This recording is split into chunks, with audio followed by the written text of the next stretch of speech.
Hey, what's going on? This is Maoli Vodi with Financially Present, your one-stop shop for financial and investment education. And in this video, I'm just going to break down whether or not you should buy a particular stock. You'll get all of the tools necessary and you'll arrive to the decision of either a yes or no. Let's be clear. Buying stocks individually is not very easy. You could make money on dumb luck, or you could do a lot of research and still make money, or a lot of research and still lose money. So there's no right or wrong way to do it. There are more educated ways and more skillful ways, because you can be right about a stock but wrong about the time, or you could be right about an industry and wrong about the particular stock. There are so many variables, and you ultimately have to arrive at the decision-making process with some level of confidence, and that's what I hope to give you in this video. We're gonna take two stocks and look at some of their popularity, but flip it on its head and see why it's extremely important to be careful about buying individual stocks.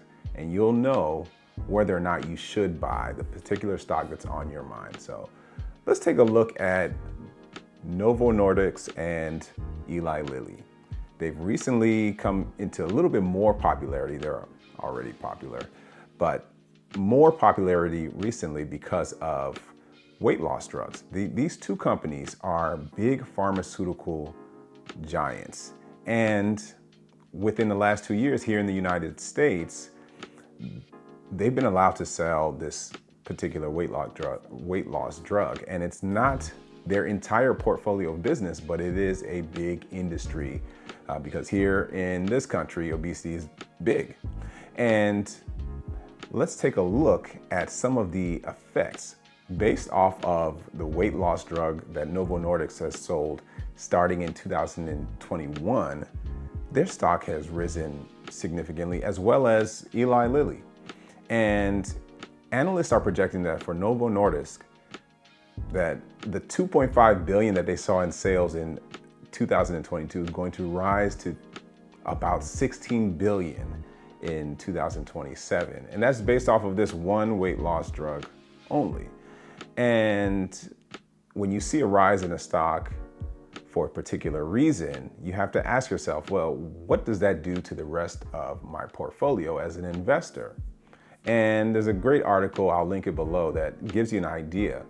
But it's going to affect so many other things in your portfolio, because with weight loss, we know that now the landscape changes.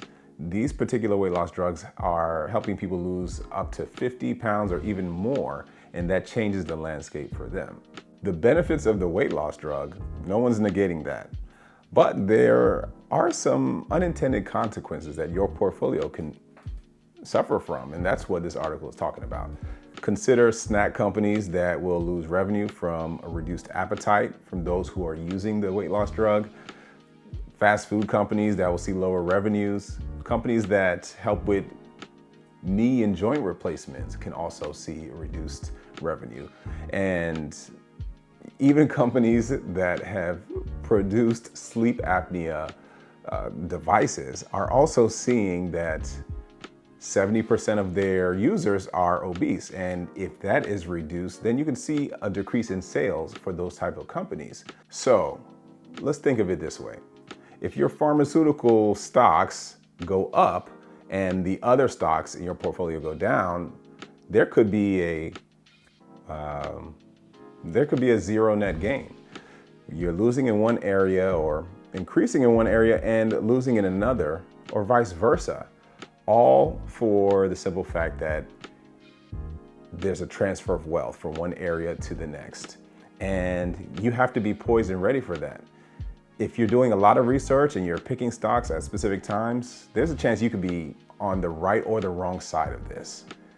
Luckily for you, stocks like Eli Lilly are already factored into the S&P 500.